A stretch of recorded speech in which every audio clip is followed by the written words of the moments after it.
আলহামদুলিল্লাহ রাব্বিল আলামিন ওয়াসসালাতু ওয়াসসালামু আলা রাসূলিহিল কারীম ওয়া আলা আলিহি ওয়া সাহবিহি ওয়া আহলি বাইতি আজমাইন। বাংলাদেশ জামাত ইসলামী ঐতিহ্যবাহী যশোর জেলা শাখার উদ্যোগে আয়োজিত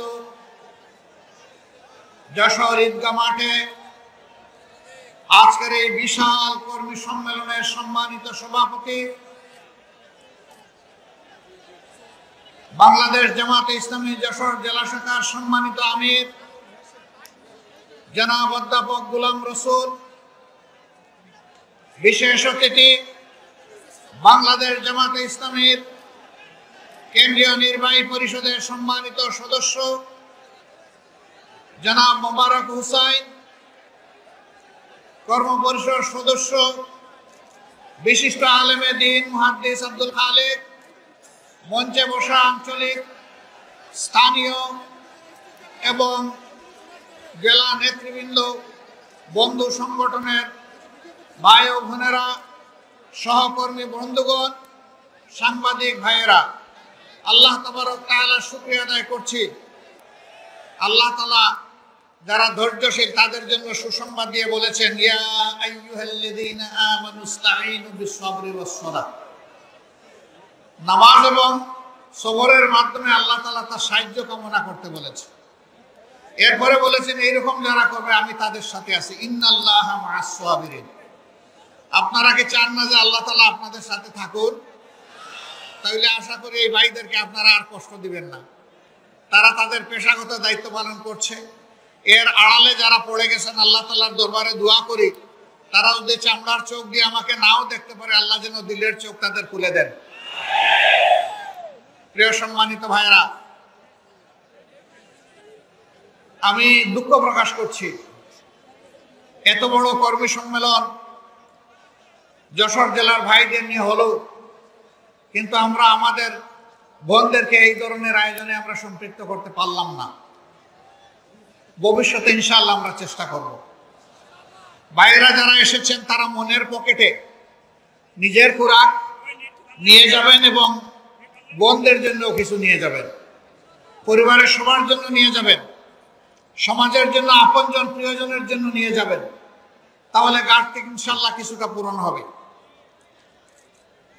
আমার প্রিয় সম্মানিত ভাই ও বোনেরা, বাংলাদেশ আমাদের প্রিয় দেশ। আল্লাহ তাআলা মেহেরবানি করে এই দেশের আমাদেরকে জন্ম দিয়েছেন। সুজলা সুফলা আমাদের প্রিয় দেশ, মাটির উপর সবুজ, মাটির নিচে খনিজ পদার্থ, জল ভরা, পানি ভরা। আল্লাহ তাআলা অনেক নিয়ামত আমাদেরকে দিয়েছেন। এদেশের বাতাসেও নিয়ামত, কিন্তু আমাদের কিসমতের একটা জায়গায় ঘাটতে রয়ে গিয়েছে। এটি আমাদের কারণে। এটি হচ্ছে আমরা সৎ নেতৃত্বের, আমানতদার নেতৃত্বের নিয়ামত থেকে এই জাতি এখনো বঞ্চিত থেকে গেল। এই জায়গাটা পরিপূর্ণ না হলে আমাদের প্রিয় জাতি সত্যিকার অর্থে মর্যাদাপূর্ণ জাতি হতে পারবে না। 24 সালের 5ই আগস্টের আগ পর্যন্ত বাংলাদেশে ছিল দুঃশাসন এবং দুর্নীতিতে পরিপূর্ণ। এই দলটি অতীতে যখনই ক্ষমতায় এসেছে এদেশের মানুষের উপর প্রতিশোধ নিয়েছে। তারা দুঃশাসন এবং দুর্নীতিতে দেশকে ডুবিয়ে দিয়েছে। এবারও তার ব্যতিক্রম হয়নি, বরঞ্চ গায়ের জুড়ে একটানা 15.5 বছর গদি ছিনতাই করে দেশ শোষণ করার কারণে এবারকার যন্ত্রণাটা, এবারকার জুলুমটা ছিল যে কোনো সময়ের চাইতে অনেক বেশি। আল্লাহ তাআলার দরবারে দোয়া করি, আল্লাহ তো চাইলে যে কাউকেই হেদায়েত দিতে পারেন। আমরা তাদের জন্য আল্লাহর দরবারে হেদায়েতের দোয়া করি। নিজেদের জন্য আমরা আল্লাহর দরবারে কামিল হেদায়েত ভিক্ষা চাই। আল্লাহ যেন আমাদেরকেও কামিল হেদায়েত নসিব করেন। বাংলাদেশের সমস্ত মানুষকে যেন হেদায়েতের জন্য আল্লাহ কবুল করেন। প্রিয় ভাইরা, তারা কি করেছে নিশ্চয়ই আমি আসার আগে সহকর্মীদের মুখ থেকে আপনারা সব শুনেছেন। আমি ওই কথাগুলো বলে আমার সময় আর নষ্ট করতে চাই না। শুধু আল্লাহর শুকরিয়া এতটুকু আদায় করতে চাই যে কল্পনাও করে নাই বাংলাদেশের মানুষ, বিশ্বের মানুষ, যে এই ধরনের একটি ফ্যাসিবাদী রেজিম, একটি শাসক এই বছরের আগস্টের 5 তারিখ শেষ হয়ে যাবে। এটা কেউ আমরা কল্পনা করি নাই। আসমান জমিনের মালিক বাংলাদেশের জনগণকে, মজলুম জনগণকে এটা উপহার দিয়েছে। আলহামদুলিল্লাহ রাব্বিল আলামিন। এর সমস্ত কৃতিত্ব আল্লাহ তাআলা, জমিনের কৃতিত্ব 18 কোটি মানুষের, মজলুম মানুষের, নেতৃত্বের কৃতিত্ব আমাদের গর্বের সন্তানদের, যারা রাস্তায় নেমেছিল তাদের একটি দাবি আদায়ের জন্য, কোটা সংস্কারের দাবিতে। এই দাবিকে সরকার পুরানা কায়দায় গায়ের জোরে হেলমেট এবং হাতুড়ি বাহিনী পাঠিয়ে গুলি আর বন্দুক দিয়ে দমন করতে চাইল। রংপুরে আমাদের একটি সন্তান, সে বুক খুলে ডানা মেলে দাঁড়িয়ে বলেছিল, বুকের ভিতরে তুমুল ঝড়, বুক পেতেছি গুলি কর। তার আত্মবিশ্বাস ছিল, সে সঙ্গত, ন্যায়সঙ্গত দাবিতে ছাত্র সমাজের সাথে রাস্তায় নেমেছে, যুব সমাজের সাথে রাস্তায় নেমেছে। তার দেশের পুলিশ তার বুকে গুলি করবে না, কিন্তু দুর্ভাগ্য, স্বৈর শাসকের নির্দেশে পুলিশ পরপর 3টি গুলি করে তাকে শেষ করে দিল। আল্লাহ তাআলার দরবারে দোয়া করি, আল্লাহ তাকে এবং তাদের এই দাবি আদায়ে জনগণকে মুক্তি দেওয়ার জন্য এই সংগ্রামে যারাই জীবন দিয়েছে, আল্লাহ তাদেরকে শহীদ হিসাবে কবুল করুন। তাদের পরিবারকে আল্লাহ তাআলা উত্তম ধৈর্য ধারণের তৌফিক দান করুন। যারা আহত হয়েছে, পঙ্গু হয়েছে, আল্লাহ তাআলা তাদের প্রশান্তির হাত বুলিয়ে দিন এবং সেই সাথে তাদেরকে সুস্থতার পূর্ণ নিয়ামত আল্লাহ তাআলা দান করুন।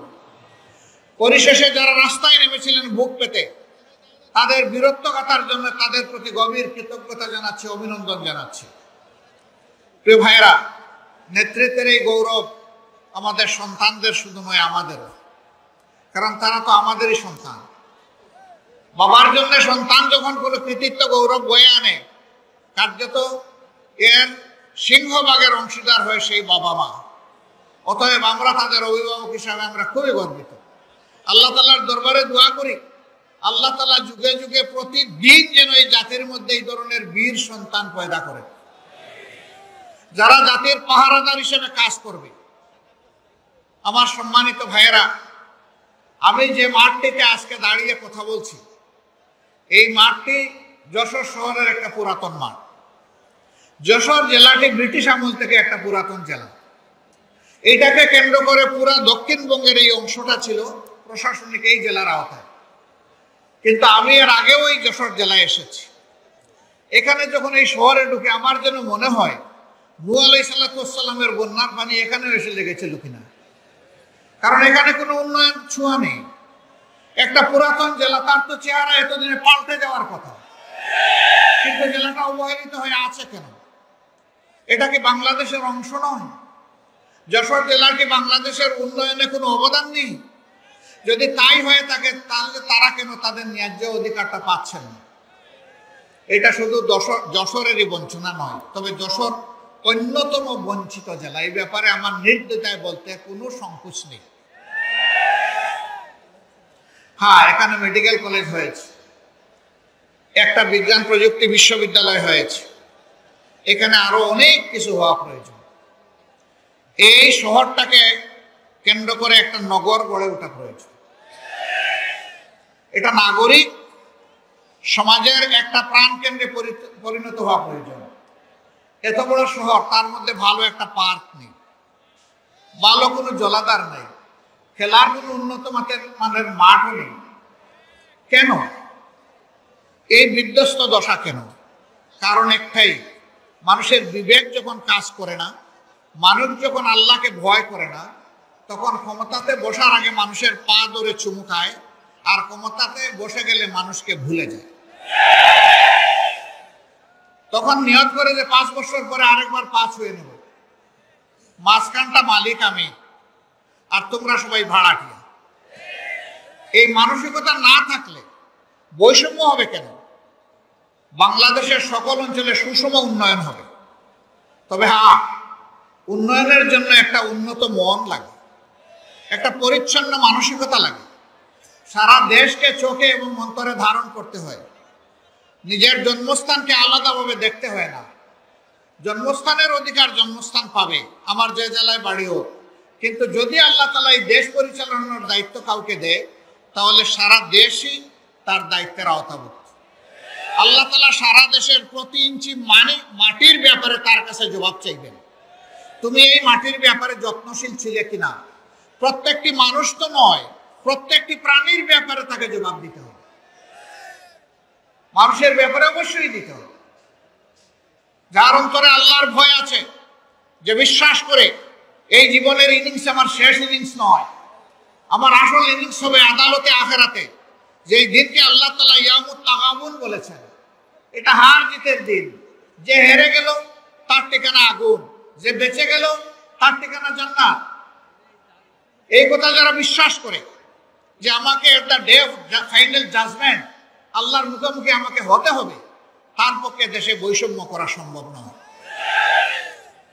তাকে যদি কেউ জিজ্ঞেস করে তোমার বাড়ি কোথায়, তার জবাব হওয়া উচিত সারা বাংলাদেশ আমার বাড়ি। কিন্তু আফসোস আমরা সেটা দেখছি না। একই অবস্থা কোর্ট কাছারি, অফিস আদালত, ব্যাংক, বিমা সেক্টর, কর্পোরেশন, মিল, ফ্যাক্টরি, ইন্ডাস্ট্রি, খেতে খামারে, সব জায়গায় একই অবস্থা। যেখানেই যার শক্তি আছে সে দুর্বলের উপর তাণ্ডব চালায়, দুর্বলের পকেট কাটে। যে যত বেশি ধনী এবং জ্ঞানী, আমাদের সমাজে এইরকম কিছু মানুষ আসে, সে তত বেশি চোর এবং ডাকাত। আমরা যাদেরকে চোর বলে চিনি, এরা কয় টাকা চুরি করে, কতটুকু মাল আমার ঘর থেকে বহন করে নিয়ে যেতে পারবে চুরি করে। ডাকাত বলে যাদেরকে জানি, ওদের ক্যাপাসিটি কতটুকু ডাকাতি করার। কিন্তু রাষ্ট্রের মূল্যবান কলম যাদের হাতে, এক কলমের কুচায় সমস্ত সম্পদ ডাকাতি করা সম্ভব। যুগে যুগে তাই হয়েছে, গেল 15 বছর সবচেয়ে বেশি হয়েছে।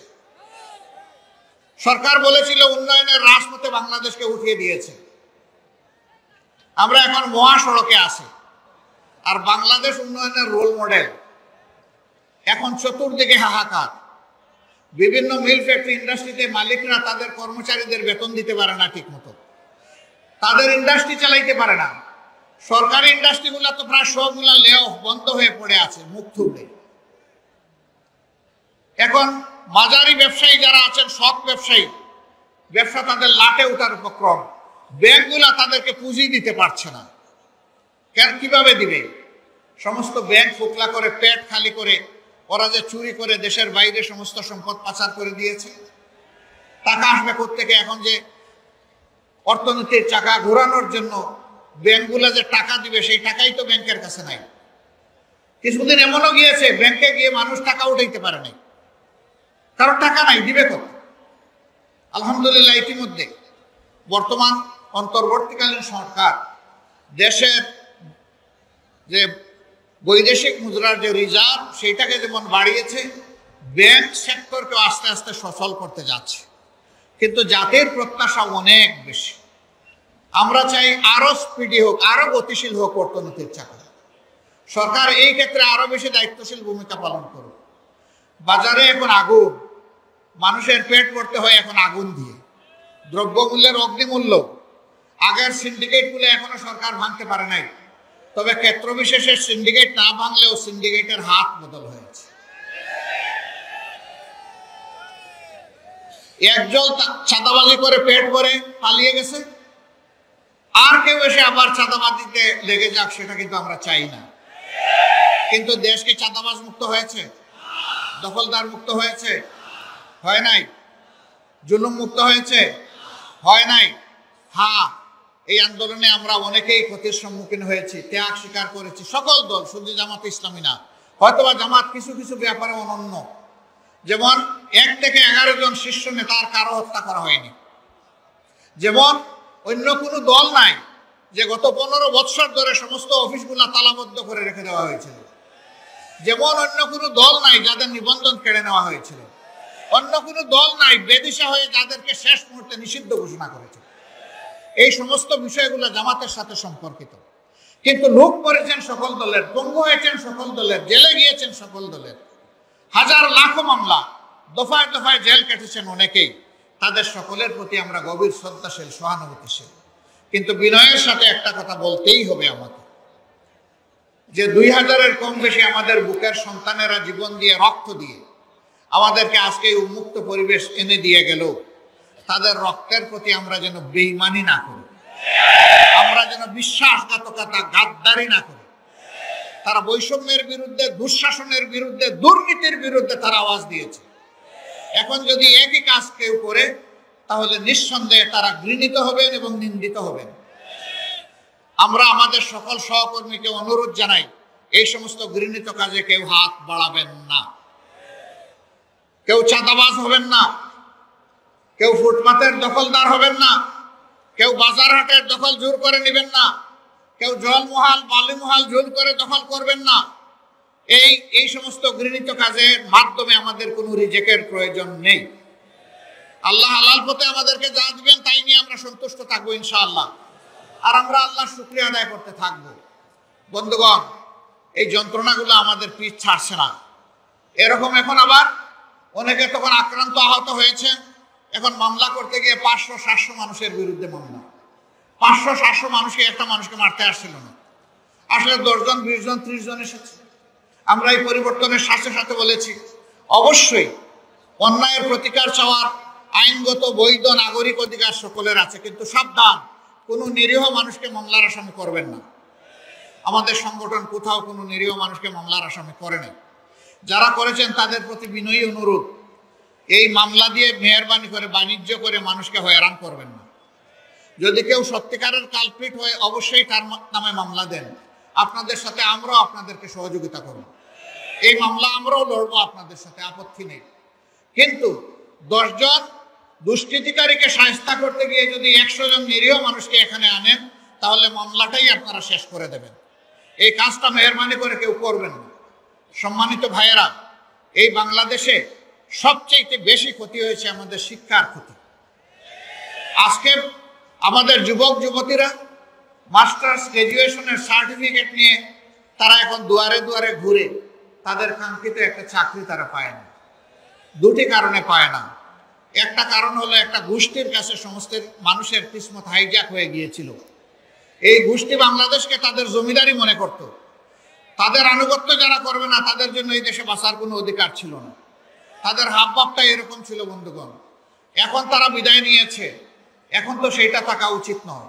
কিন্তু শিক্ষা ব্যবস্থার যে বিধ্বস্ত অবস্থা, শিক্ষার যে মান হওয়া উচিত, বিশেষ করে নৈতিক মান থাকা উচিত, আমাদের শিক্ষা ব্যবস্থার এটা একেবারেই চলে গেছে, নাই। আমরা ইনশাআল্লাহ এই দেশটাকে শিক্ষা দিয়েই প্রথমে গড়া শুরু করবো, আল্লাহ যদি আমাদেরকে তৌফিক দেয়। কারণ শিক্ষা জাতির মেরুদণ্ড। যেই জাতিতে জ্ঞানী এবং শিক্ষিত মানুষ তৈরি হয়, এই জাতি বিশ্বের দরবারে বুক উঁচু করে দাঁড়ায়। আর যেই জাতিতে জ্ঞানী এবং শিক্ষিত মানুষ থাকে না, এই জাতি সবসময় বিশৃঙ্খলা এবং বিপর্যয়ের মধ্যে পড়ে থাকে। আমরা আমাদের জাতিকে আর বিশৃঙ্খলায় ফেলতে দিব না কাউকে ইনশাআল্লাহ। আমরা এমন শিক্ষা উপহার দিতে চাই যে আমাদের সন্তানেরা শিক্ষার পাঠ চুকিয়ে যখন বের হবে, সাথে একটা সার্টিফিকেট নিয়ে শুধু বের হবে না, সাথে একটা কাজ নিয়েও বের হবে ইনশাআল্লাহ। আমরা আমাদের যুবক যুবতীদের হাতকে কর্মীর হাতে পরিণত করতে চাই। সেই কর্মীর হাতগুলা এক মুহানা এনে আমরা আমাদের দেশকে গড়তে চাই, সামনের দিকে নিয়ে যেতে চাই। এবং এইভাবেই ভবিষ্যতের এই জেনারেশনের হাতে বাংলাদেশের দায়িত্ব আমরা তুলে দিতে চাই। আমাদের এই বক্তব্যকে কেউ কেউ বিকৃত রুচিবোধের জায়গা থেকে প্রশ্নবিদ্ধ করেন। তারা বলেন, আপনি কি দেশের মালিককে দায়িত্ব তুলে দেবেন? অবশ্যই আমি দেশের মালিকদের একজন, কারণ এই দেশে 18 কোটি মানুষের দেশের মালিক। সুতরাং একথা বলার বৈধ অধিকার আমার এবং সবার আছে। যারা এটা বলে আসলে তারাই মালিক হওয়ার জন্য দুঃস্বপ্ন দেখছে। তারা চায় না আমাদের যুবকরা এগিয়ে যাক। আমাদের যুবকদের এই নেতৃত্ব তাদের পছন্দ হয়নি। যাদের পছন্দ হয়েছে তারা তাদের প্রতি অবশ্যই দায়বোধ অনুভব করে এবং কৃতজ্ঞতা প্রকাশ করে। আমরা তাদেরকে পছন্দ করেছি, তারা আমাদের গর্বের দল, তারা আমাদের বীর। আমরা তাদের জন্য গর্বিত ইনশাআল্লাহ। আমার সম্মানিত ভাইয়েরা, বাংলাদেশ জামাত ইসলামী এমন একটা রাষ্ট্রের স্বপ্ন দেখে, যেই রাষ্ট্রে আকাশ এবং পাতালের ব্যবধান থাকবে না নাগরিকদের মাধ্যমে। কেউ গাছতলায় আর কেউ বিষতলায়, এটা হবে না অবস্থা। একটা সামঞ্জস্য থাকবে, সমতা নয়, ভারসাম্য থাকবে ইনশাআল্লাহ। অধিকারের জন্য হাহাকার করতে হবে না, বিচার বিভাগকে মেরুদণ্ড সোজা করে দেওয়া হবে, যাতে সেই বিচার বিভাগ রাষ্ট্রের প্রেসিডেন্টকেও দ্বিতীয় কোনো চোখে না দেখে, একই চোখে যেন দেখে, একই চোখে সমস্ত নাগরিককে দেখবে। তিনি কে এটা বিবেচ্য বিষয় নয়। তিনি অপরাধ করে থাকলে যেই অপরাধী হন তাকে বিচারের আওতায় আসতে হবে। সেই বিচার যখন কায়েম হবে, আলহামদুলিল্লাহ, ইনসাফ যদি সমাজে কায়েম হয়, তাহলে কাউকে অধিকার চাইতে হবে না। রাষ্ট্রের দায়িত্ব হবে অধিকারের খোঁজ নিয়ে যার অধিকার তার হাতে পৌঁছে দেওয়া। আমরা এমন একটি রাষ্ট্র দেখতে চাই। আমরা এমন একটি রাষ্ট্র দেখতে চাই যে রাষ্ট্রের নাগরিকদের মধ্যে আর কোনো বিভাজন বিভক্তি থাকবে না। সমস্ত দেশ এবং জনগণ ঐক্যবদ্ধ হবে। এই ঐক্যবদ্ধ নাগরিক সমাজই একটা ঐক্যবদ্ধ দেশ করবে ইনশাআল্লাহ। মুক্তিযুদ্ধের পক্ষে বিপক্ষে আর কত চেতনার বড়ি বিক্রি করবেন আপনারা? অনেক করেছেন। ৫৩টা বছর এই জাতির কপাল থেকে আপনারা ছিনিয়ে নিয়েছেন। জাতিকে আপনারা দাসে পরিণত করেছেন। আমরা আর কারো দাস হব না ইনশাআল্লাহ। মুক্তিযুদ্ধের চেতনা আপনাদের কোথায় যায়? যখন ভারতের প্রধানমন্ত্রী বলে বিজয় দিবসটা ১৬ ডিসেম্বর ভারতের বিজয়, বাংলাদেশের নামে একটা শব্দ পর্যন্ত উচ্চারণ করে না, তখন তো আপনাদের মুখে আমরা কোনো বুলি দেখি না। আমরাই তার প্রতিবাদ করেছি এবং যারা দেশকে ভালোবাসে তারাও প্রতিবাদ করেছে, কিন্তু যারা চেতনা বিক্রি করেন তাদের মুখে আমরা কোনো বুলি সেদিন দেখি নাই। আপনাদের এই চেতনা, আপনাদের এই ভালোবাসা আপনারা রাখেন, এখন গুটাইয়া রাখেন। ৫৩ বছর এটা আমরা দেখেছি। এখন দেশকে তার আপন গতিতে আল্লাহর রাস্তার সামনের দিকে এগিয়ে যেতে সুযোগ দিন, রাস্তা পরিষ্কার করে দিন। আরেকটা বিভাজন লাগায়, সংখ্যাগুরু সংখ্যালঘু। কিসের সংখ্যাগুরু সংখ্যালঘু? এই দেশে আল্লাহ যাদেরকে পয়দা করেছেন তাদের সকলেই এই দেশের গর্বিত নাগরিক। সকলের অধিকার, সাংবিধানিক অধিকার সমান। এখানে সংখ্যাগুরু সংখ্যালঘু কিসের? একটা মানুষ তার পছন্দ মতো ধর্ম সে কবুল করবে। ইসলাম ধর্ম কাউকে এই ব্যাপারে জোর জবরদস্তি করার এখতিয়ার দেয় নাই। ধর্ম বর্ণ মিলেমিশে আমরা এই দেশে বসবাস করব। আল্লাহর কাছে যার যার জবাবদিহি তার তার। আরেকজনের জবাব আমাকে দিতে হবে না, আমার জবাব আরেকজনকে দিতে হবে না। সুতরাং এখানে ধর্ম নিয়ে কোনো বাড়াবাড়ি এবং বিভাজন বিভক্তি চলবে না, অধিকার খর্ব করা চলবে না। এরা এই কথাগুলা বলে কার্যত নির্দিষ্ট ধর্মের ভাই বোনদেরকে এরা ক্ষতি করেছে, শোষণ করেছে, লাঞ্ছিত করেছে। এদের অধিকার অনেক ক্ষেত্রে তারা কেড়ে নিয়েছে। কিন্তু দুঃখের বিষয়, যারা কেড়ে নেয় তাদের ব্যাপারে আওয়াজ না দিয়ে এদেশের দেশপ্রেমিক ইসলামপন্থী দলগুলোর বিরুদ্ধে আওয়াজ দেওয়া হয়। এর কারণে ডাকাতরা আরো দ্বিগুণ উৎসাহ নিয়ে ডাকাতি করে, তাদের ক্ষতি করে। আমি 13 সালে জাতিসংঘের মানবাধিকার কমিশনকে চিঠি লিখেছিলাম। আমাদের বিরুদ্ধে এই সংক্রান্ত যত অভিযোগ করা হয়েছে আমি সেই অভিযোগের বিচার চাই। আমি চাই জাতিসংঘের অধীনে একটা নিউট্রাল ইনকোয়ারি কমিটি করা হোক। সেই ইনকোয়ারি কমিটি বাংলাদেশে আমরা আসলে আমরা সর্বাত্মক সহযোগিতা করব। ওই ইনকোয়ারি কমিটির ইনকোয়ারিতে আমিও যদি দোষী সাব্যস্ত হই, আমি আমার বিচার চাই। আমরা দেখতে চাই কারা বিভিন্ন ধর্মের মানুষের জায়গা জমি দূর করে দখল করে তাদের ইজ্জতের উপর হাত দিয়ে তাদের সম্পদ লুণ্ঠন করে তাদের ক্ষতি করেছে। আমরা শতপত্র চাই। কখন হয় নাই, এখনো দাবি করি হোক। এটা না হওয়ার চাইতে যে কোনো সময় হোক। আমরা পরিষ্কার বলতে চাই, আমাদের হিন্দু বৌদ্ধ খ্রিস্টান ভাইয়েরা যারা আছেন, আমরা যেমন এই দেশের নাগরিক, আপনারাও সেই দেশের নাগরিক। আর যদি কেউ আপনাদেরকে মাইনরিটি বলে, তাহলে আপনারা মুখের উপর চিৎকার দিয়ে বলবেন আমরা মাইনরিটি নই, মেজরিটি নই, সমান অধিকারের ভিত্তিতে এই দেশের নাগরিক। আমি আমার নাগরিক অধিকার চাই। আমাদের ব্যাপারে আরেকটা জুজুর ভয়, অনেকে বলেন যে জামাতে ইসলামী ক্ষমতায় গেলে মহিলাদেরকে ঘরে বন্দি করে রাখবে। বাপ এমন যে আমরা ৫৬,০০০ বর্গমাইলের এই বাংলাদেশে ৬০,০০০-এর ঊর্ধ্বে গ্রাম আর ১৮ কোটি মানুষের ধরে নিলাম কমপক্ষে ৬ কোটি ঘর আছে বা ৩ কোটি ঘর আছে, হোয়াট এভার মেবি। বাপটা এমন যে আমরা ৩ কোটি তালা কিনে রেখেছি আর ক্ষমতায় গেলেই সব ঘরে একটা করে তালা লাগাই দেব, মহিলারা যাতে ঘর থেকে বের হতে না পারে। এগুলো আমাদের বিরুদ্ধে মিথ্যা অভিযোগ। রাসূল করিম সাল্লাল্লাহু আলাইহি সাল্লামের সাথে যুদ্ধের ময়দানে আমাদের মারা অংশগ্রহণ করেছে, যুদ্ধ করেছেন। কঠিন বিপদে রাসূল করিম সাল্লাল্লাহু আলাইহি সাল্লামের জন্য তারা ঢাল হয়ে যুদ্ধ করেছেন। উহুদের ময়দানে কঠিন সময়ে পুরুষরা পাশে ছিলেন না, একজন মা চতুর্দিকে ঘুরে ঘুরে আল্লাহ রাসূলকে প্রোটেকশন দিয়েছেন, নিরাপত্তা দিয়েছেন। আমাদের সেই গর্বিত মা ছিলেন হযরতে নুসাইবা রাদিয়াল্লাহু তাআলা আনহা। যুদ্ধ মানুষের জীবনের সবচেয়ে কঠিন কাজ, সেই কাজে আল্লাহ রাসূল মহিলাদেরকে বারণ করেন নাই, সঙ্গে নিয়ে গিয়েছেন। আমরা কারা আমাদের মাদেরকে ঘরে বন্দী করার? যিনি বাইরে গিয়ে দেশের উন্নয়নে অবদান রাখতে পারবেন, আগ্রহী, তার যোগ্যতা, তার দক্ষতা তাকে সঠিক জায়গায় নিয়ে যাবে ইনশাআল্লাহ। তারা দুইটা বাড়তি জিনিস সেদিন বুক করবেন, একটা হচ্ছে তাদের সম্মান, আর একটা হচ্ছে তাদের নিরাপত্তা।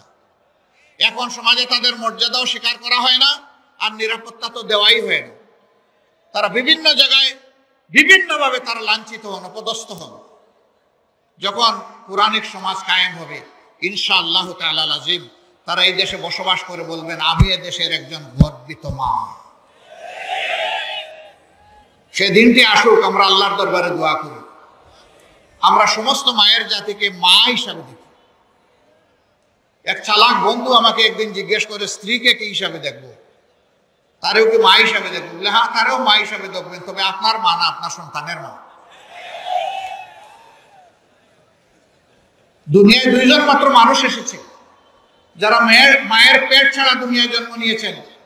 একজন হযরতে আদম আলাইহিস সালাম, আরেকজন তার সঙ্গে হযরতে হাওয়া আলাইহিস সালাম। আর কোনো মানুষ দুনিয়া পয়দা হয়নি মায়ের পেট ছাড়া।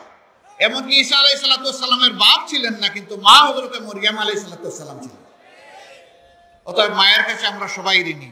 আমরা আসলেই আমাদের মায়ের জাতকে, মায়ের জাতের সম্মানটাই ফিরাইয়া দিতে চাই। আল্লাহ যেন সেই শক্তি আমাদেরকে দান করেন। প্রিয় ভাইয়েরা, আমরা এমনই একটি বাংলাদেশ চাই যেই দেশে ছাদাবাজদের কোনো অস্তিত্ব থাকবে না, দখলদারদের অস্তিত্ব থাকবে না, কোর্ট কাছারি আদালত কোথাও ঘুষ চলবে না। বলবেন এত অল্প বেতনে তখন চলবে কেমনে মানুষগুলো? হ্যাঁ, সেই ক্ষেত্রে বেতন বৈষম্য দূর করে সেটাকে সমন্বিত করা হবে ইনশাআল্লাহ। এখন তো বেতন দেই না বলে 100 গুণ বেশি নিয়ে যায়, তখন দ্বিগুণ বাড়ায় দিলে মানুষ শান্তির সাথে এই দেশে বসবাস করবে ইনশাআল্লাহ। সবাইকে তার কাজের ব্যাপারে মূল্যায়িত করা হবে ইনশাআল্লাহ। আমরা এমন একটি দেশ চাই যেই দেশ হানাহানির দেশ হবে না, মানবিক বাংলাদেশ হবে। তবে নিঃসন্দেহে এমন একটি দেশ চাই যারা ফেসিবাদের কাছে মাথা নত করবে না, যারা কোনো আগ্রাসী সাম্রাজ্যবাদ মেনে নেবে না, দুনিয়ার সমস্ত দেশ হিসাবে বন্ধু হিসাবে দেখবে, কাউকে প্রভুর জায়গায় বসাবে না। এমন একটি জাতি আমরা গড়তে চাই। আপনারা কি সেই জাতি গড়তে চান? শিওর। বাংলাদেশ জামাত ইসলামী অঙ্গীকারবদ্ধ। আপনাদেরকে হাত মজবুত করতে হবে, দিল শক্ত করতে হবে, কদম চালু করতে হবে, দৃষ্টি প্রসারিত করতে হবে এবং হৃদয় প্রসারিত করতে পারবেন। বড় চ্যালেঞ্জের কথা বলে দিলাম, সহজে করা কিন্তু অত সহজ না। তবে ইনশাআল্লাহ আমাদেরকে পারতেই হবে। এই সংগঠনটি বাদ দিয়ে আর কারে নিয়ে এই দেশের মানুষ স্বপ্ন দেখবে একটু বলেন তো? কারে নিয়ে স্বপ্ন দেখবে একটা দুর্নীতি মুক্ত দেশ হবে? কারে নিয়ে স্বপ্ন দেখবে একটা চাঁদাবাজ মুক্ত দেশ হবে? কারে নিয়ে স্বপ্ন দেখবে একটা দুঃশাসন মুক্ত দেশ হবে?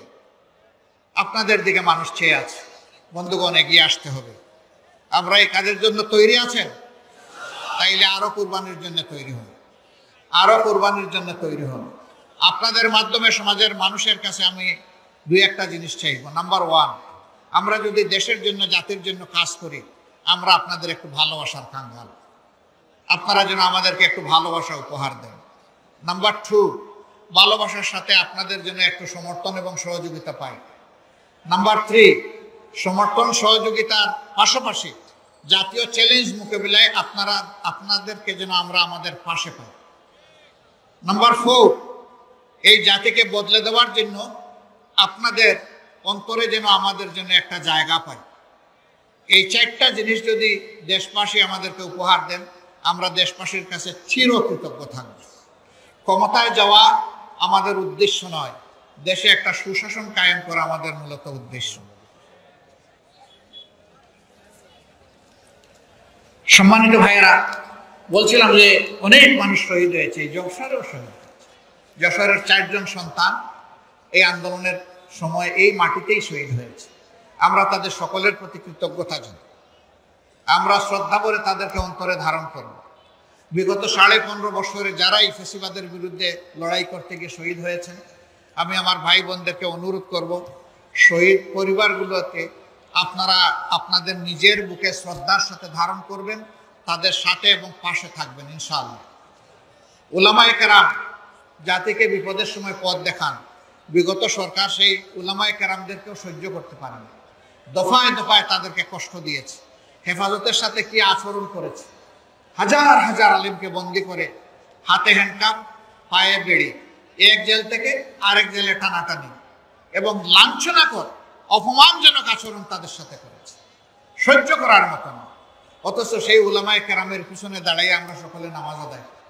তারাই আমরা মরে গেলে আমাদের লাশটা সামনে নিয়ে জানাজার নামাজ আদায় করে, আর তাদের সাথে এই নিষ্ঠুর আচরণ, আল্লাহর আরশ কেঁপেছে সেদিন তাদের চোখের পানিতে, শহীদের রক্তের ফোঁটায় আল্লাহর আরশ নিশ্চয়ই কেঁপে উঠেছে। এই সব কিছুর ফসল হচ্ছে বর্তমান বাংলাদেশ। এটি একটি অপূর্ব সুযোগ। আল্লাহ তাআলা দুয়ার খুলে দিয়েছেন বাংলাদেশকে তার সঠিক রাস্তায় উঠিয়ে দেওয়ার। আসুন আমরা সবাই মিলে অঙ্গীকারবদ্ধ হই, একটা ঐক্যবদ্ধ ফেসিবাদ এবং সাম্রাজ্যবাদ বিরোধী জাতি গঠনের মাধ্যমে আমরা সামনের দিকে এগিয়ে যাব। প্রিয় দেশকে আমরা ন্যায় এবং ইনসাফের সৌধের উপর প্রতিষ্ঠিত করব এবং একটা সাম্যের মানবিক বাংলাদেশ করব। আল্লাহ আমাদের সহায় হন। আল্লাহ হাফিজ। বাংলাদেশ জিন্দাবাদ। বাংলাদেশ জামাতে ইসলামী জিন্দাবাদ। আসসালামু আলাইকুম ওয়া রাহমাতুল্লাহ।